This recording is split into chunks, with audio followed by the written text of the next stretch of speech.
Hello, brave soul, are you ready to face your fears? Good. Because today we're diving headfirst into the world of anxiety. Fear is like that annoying relative who shows up uninvited. It's always there, lurking in the shadows. So, what exactly is fear? It's that gut-wrenching feeling you get when faced with danger or uncertainty.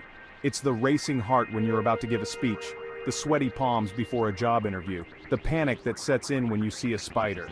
We all have our own personal fears, but they all stem from the same place. Fear is universal. It doesn't discriminate. Whether you're a CEO or a student, fear finds its way into your life. But fear doesn't have to control your life. It can be a powerful motivator if you learn to harness it. So, the next time fear comes knocking, don't slam the door. Invite it in for a chat. Now let's get scientific for a moment. Fear isn't just in your head. It's a complex biological response. When you're faced with a threat, your body goes into fight or flight mode. Your heart races, your breathing quickens, your muscles tense up.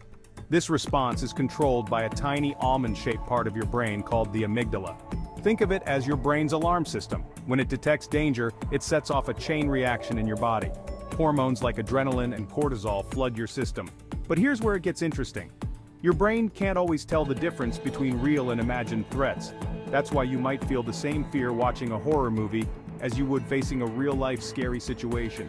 Psychologically, fear is often rooted in our past experiences and beliefs. Maybe you had a bad experience with public speaking in school. Now, years later, the thought of giving a presentation makes you break out in a cold sweat. Our fears are often more about our perceptions than actual danger. Let's face it, fear can be a real party pooper. When left unchecked, it can take over your life faster than you can say boo. Fear can hold you back from pursuing your dreams. It whispers doubts in your ear, telling you you're not good enough. Chronic fear and anxiety can also take a toll on your physical health. It can lead to headaches, fatigue, and digestive issues. It can weaken your immune system, making you more susceptible to illness. And let's not forget about the impact on your mental health. Constant fear can lead to depression, insomnia, and even panic attacks. But perhaps the most insidious effect of fear is how it isolates you. When you're constantly afraid, you start to withdraw from life. Slowly but surely, your world becomes smaller and smaller, and the smaller your world becomes, the bigger your fears seem. It's a vicious cycle that can be hard to break. Triumph over terror, a true story. Let's talk about someone who faced their fears head-on and came out victorious. Meet Sarah, a marketing executive with a crippling fear of flying. For years, Sarah's fear kept her grounded. She missed out on family vacations and business opportunities.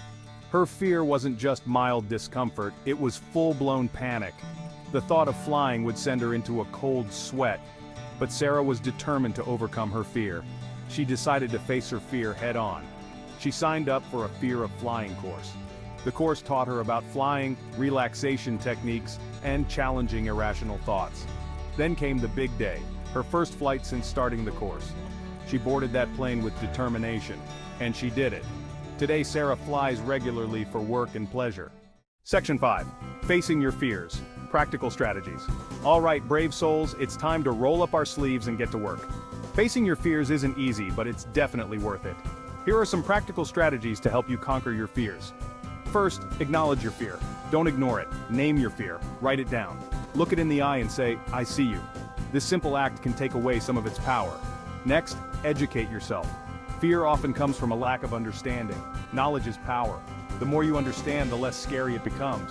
Exposure therapy means facing your fears gradually. Start small. Each small victory builds confidence. Finally, remember to breathe. Slow, deep breaths calm your body and mind.